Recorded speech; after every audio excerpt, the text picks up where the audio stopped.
అందరికీ నమస్కారం. ఈ వీడియో ఇవ్వడానికి గల ప్రధాన ఉద్దేశం, చాలామంది పోలీసులు అంటే ఒక రకమైన నెగిటివ్ భావనలో ఉంటారు. అలా ఉండొద్దని నేను చాలాసార్లు చెప్పాను. అయినా సరే స్టిల్ కింద ముందు కామెంట్లు పెడుతున్నాను. వాళ్ళకి మరలా చెప్తున్నాను, పోలీసులు అంటే ఫస్ట్ వాళ్ళు ఆలోచించేది శిక్షించడం కాదు, రక్షించడం. పోలీసులు అంటే ఫస్ట్ వాళ్ళ మైండ్లో ఉండేది ప్రజలందరూ బాగుండాలని అనుకుంటారు. వారు చెప్పింది చేద్దాం, వీళ్ళు చెప్పింది చేద్దాం కాదు. ఇలా ఈరోజు సజ్జనార్ గారు ఒక సంచలనమైన నిర్ణయం అండ్ అద్భుతమైనటువంటి సోషల్ రెస్పాన్సిబిలిటీ ఒక పోస్ట్ పెట్టారు. అది చెప్తా. శివధర్ గారు మనస్ఫూర్తిగా ఆయనకి థ్యాంక్స్ చెప్తూ ఉన్నా. ఏంటంటే పోలీస్ అవ్వాలని నా కోరిక, అది కూడా పోలీస్ ఆఫీసర్. బట్ చిన్నప్పుడు ఈ నక్సలైట్లు మావిస్ట్ సినిమాలు చూస్తున్నప్పుడు నాకు అనిపించింది, వాళ్ళు ఏం ఎక్స్పెక్ట్ చేసి అడవులలోకి వెళ్ళారు, వారి దగ్గర తినడానికి సరైన తిండి ఉండదు, కానీ ప్రజల కోసం పోరాడుతున్నారు కదా, ఆహా ఓహో అనుకున్నాను. బట్ వాళ్ళ చేతిలో చనిపోతుంది ఎవరైనా చూస్తున్నప్పుడు, ఎవరైనా ఒకళ్ళిద్దరు చనిపోతే ఉండొచ్చు కాక బడా బ్యాచ్లు తప్పులు చేసాం. బట్ అన్యాయంగా చనిపోతే పోలీసులే తప్పు చేస్తారని అనుకునేవాడు. బట్ ఇప్పటికీ ఎక్కడో చిన్న కన్సర్న్ ఏంటది, లొంగిపోతున్నారు, లొంగిపోయే ముందు వాళ్ళని చంపొద్దు, జనజీవన శ్రీవంతులో కలవనివ్వండి, ఇకరైనా వాళ్ళు బాగుపడతారు.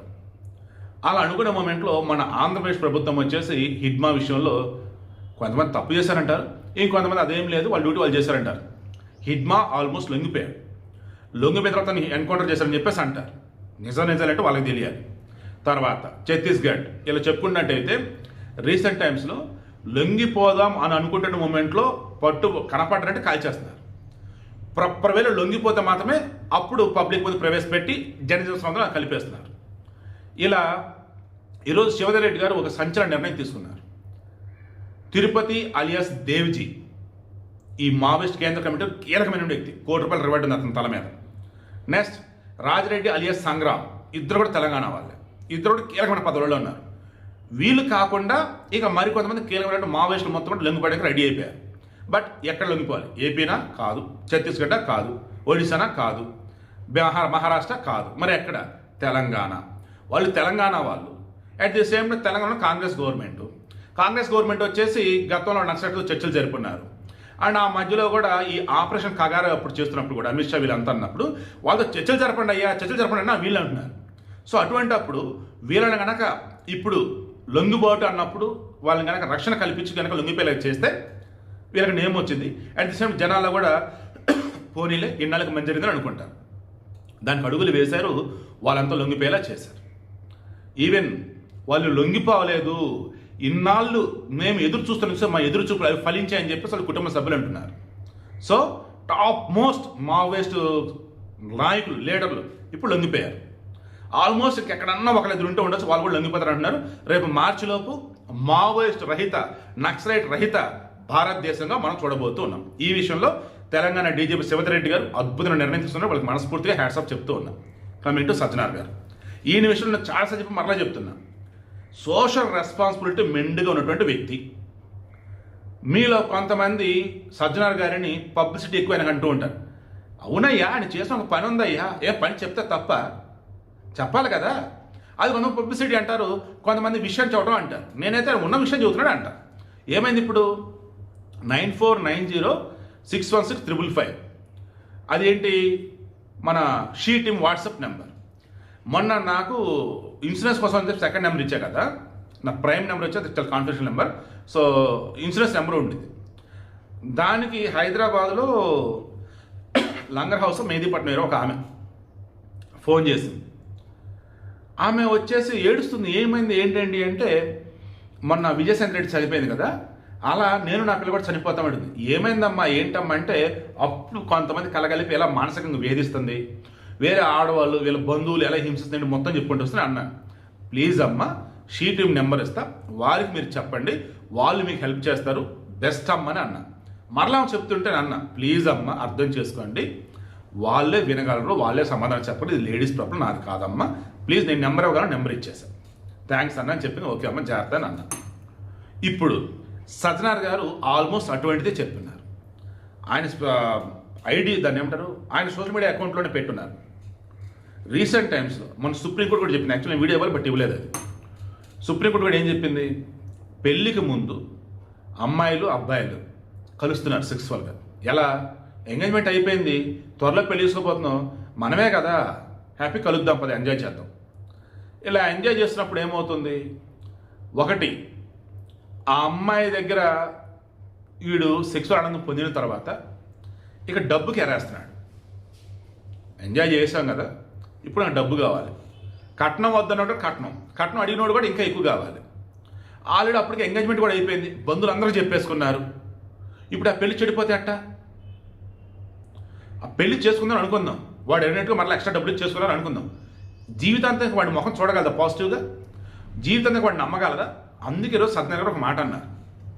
కోర్టు చెప్పింది, ఈరోజు ఆయన కూడా చెప్పింది ఏమనంటే, పెద్దల కుదిర్చింది అయినా లవ్ మ్యారేజ్ అయినా ఏదైనా, మీరు లవ్లో ఉన్నా పెళ్లి చూపులైనా పెళ్లి చూపులు కాకపోయినా, ఎంగేజ్మెంట్ అంటే ఎంగేజ్మెంట్ కాకపోయినా, మీరు ఇంట్లో అయినా బయట ఎక్కడైనా సెక్సువల్గా కలవద్దు. పెళ్ళి అయిన తర్వాతే ఏదైనా, పెళ్ళికి ముందుగా కలవద్దు. అలా కలిస్తే అవతల వాళ్ళు మేమతో సెక్సువల్గా కలిసిన తర్వాత మిమ్మల్ని మానసికంగా టార్చర్ పెట్టే ఛాన్స్ ఉంటుంది. ఆ సమయంలో ఫోటోలు వీడియోలు తీసుకునే ఛాన్స్ ఉంటుంది. వాటితో బ్లాక్మెయిల్ చేయొచ్చు, లేదా సందర్భాన్ని అవకాశంగా తీసుకొని కట్నం కోసం మిమ్మల్ని వేధించవచ్చు. అలాంటప్పుడు మీ పరిస్థితి ఏంటి? బాధపడవద్దు, కుమిలిపోవద్దు. ఇదిగో షీటీంకి ఫోన్ చేసి చెప్పండి అన్నారు. లెటర్ కూడా వాళ్ళు పెట్టింది వెనకాల అటాచ్ చేస్తున్నారు. ఇది సోషల్ రెస్పాన్సిబిలిటీ అంటే. మొన్న కూడా వీడియోస్ మధ్యలో మిస్ అయిపోయాను. యూట్యూబ్లో ఏం చేస్తున్నారు, బెట్టింగ్ అని ప్రమోట్ చేస్తున్న బ్యాచ్ ఉన్నారు కదా, తాటి తీసి ఆరేస్తారు కదా, ఇంకేం చేస్తారు వాళ్ళు, టోకెన్ సిస్టమ్ అని కొత్త పెట్టుకొచ్చారు. ఇదిగో 1000 మంది లేదా 100 మంది ఒకరికి లాటరీ వచ్చింది, మీరు కూడా కట్టుకోండి, తీస్తాం, lucky draw, lucky lottery, lucky bumper lottery, something that. ఇలా అది కూడా అంతే కదా. వాటి జోలికి పోవద్దు అన్నాడు. సైబర్ క్రైమ్కి సంబంధించి డిజిటల్ అరెస్ట్లు అటువంటివి అసలు ఏమీ ఉండవు. అండ్ ప్రాఫిట్ కోసం అన్నట్టుగా షేర్ మార్కెట్లు అన్నట్టుగా అటువంటిది పోవద్దు, దాని జోలికి పోవద్దు అన్నాడు. ఇలా సైబర్ క్రైమ్కి సంబంధించి, బెట్టింగ్ యాప్లకు సంబంధించేసి, లాటరీకి సంబంధించేసి, ఇలా ఏవైతే ఫ్రాడ్లు ఉన్నాయో వాటన్నింటికి సంబంధించి ఎప్పటికప్పుడు నేను అవేర్నెస్ ఇస్తూనే ఉన్నాడు, పోస్టులు పెడుతూనే ఉన్నాడు. అండ్ ప్రజలను కాపాడుతూ తన వంతు ఎఫర్ట్స్ పెడుతూనే ఉన్నారు, నెంబర్లు కూడా ఇస్తున్నారు. ఇప్పుడు ఆడవారికి సంబంధించి కొంతమంది ఆడవాళ్ళు ఆత్మహత్యలు చేసుకుంటున్నారు, కొంతమంది ఎక్కువ డబ్బులు కట్టించి పెళ్లి చేసుకుంటున్నారు. ఎవరిని? సెక్సువల్గా పెళ్లికి ముందు కలిసిన వాళ్ళనే వాళ్ళు వేధిస్తే, ఎక్కువ డబ్బులు డిమాండ్ చేస్తే, సర్లేకి వీడితోనే కదా, సర్లే వీడే కదా అన్నట్టు. తప్పమ్మా, అలా వద్దమ్మా. అరేంజ్డ్ మ్యారేజ్ అయినా, లవ్ మ్యారేజ్ అయినా, డేటింగ్ యాప్ అయినా, మ్యారేజ్ బ్యూరోకి సంబంధించిన ఎక్కడైనా సరే కలిసామంటే ఎదురెదురు కూర్చొని మాట్లాడుకున్నామా, ఒకరి గురించి వాళ్ళు తెలుసుకున్నామా, ఎవరి దగ్గర వాళ్ళు వెళ్ళామా. సెక్సువల్ కన్నా కలవద్దు, పర్సనల్ మీట్ అవుదా అన్నప్పుడు ఓయో రూమ్లు ఇటువంటివి అసలు వద్దు.